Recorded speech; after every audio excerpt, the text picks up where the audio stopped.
This week on Maker Update, a shady electric table, Here's Looking at You, beat juggling, and a look into the infinite. Hey everyone, I'm Donald Bell, and this is Maker Update, our weekly show covering the coolest projects and tips from makers like you. I hope you're doing well. I've got a fun show for you. Let's get started with the project of the week. On her channel, Simone Giertz shares how she made this motorized umbrella system for her outdoor patio furniture that doubles as a cover. Whether you have this problem or not isn't important. You don't watch Simone's videos because you actually want a musical instrument made out of teeth or a pasta maker shaped like a human head.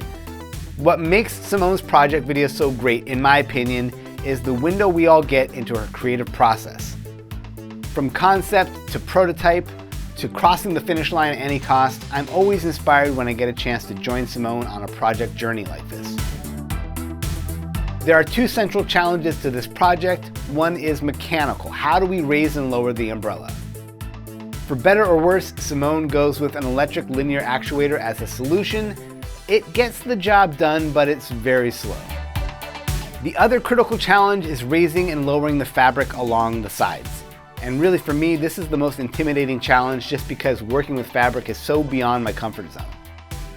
But by attaching fishing line to a 3D printed hub, which is later replaced by rope, Simone is able to run the line up through the fabric in such a way that it draws in the sides as the umbrella extends.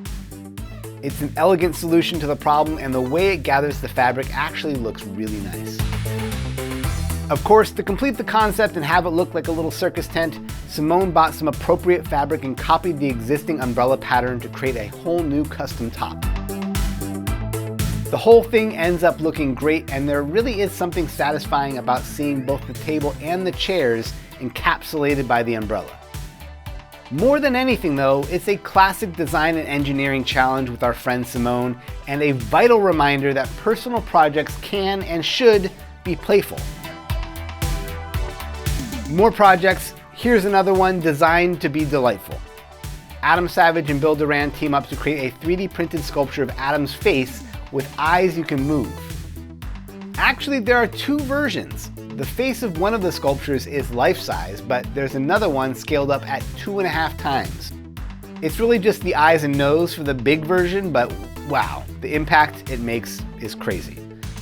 The video is also a useful resource that showcases different techniques for creating a glossy, realistic texture on 3D printed eyes. So check that out. On Adafruit, John Park has a guide on how to make musically interactive, color-changing LED juggling balls. Now there's a project I was not expecting. Inside each of these 3D printed balls are an ESP-32 microcontroller, lithium-ion battery, a battery charging board, a NeoPixel LED driver board, some LED strip, and a 3-axis accelerometer board. With Adafruit's board design footprint, you can kind of stack these together in a cluster that fits neatly in the 3D printed shell. For the musical interaction, essentially the accelerometer detects each time a ball is caught and communicates that event wirelessly to a separate ESP-32 board connected to your computer. It's this board that actually takes the catch events and transmits them as MIDI messages to your music software. Even if you can't juggle, this same system and code can work with other kinds of wireless interactive objects. Maybe you want musical shoes or a MIDI hula hoop. Let your imagination run wild. On MakeZine.com, a great tutorial by Lee Wilkins, aka Dr. Lee Cyborg, taken from Make Magazine Volume 90. It shows how to create this amazing light-up 12-foot geodesic sculpture filled with two-way mirrors. This is a public artwork, so it's designed to be resilient, weatherproof, and repairable.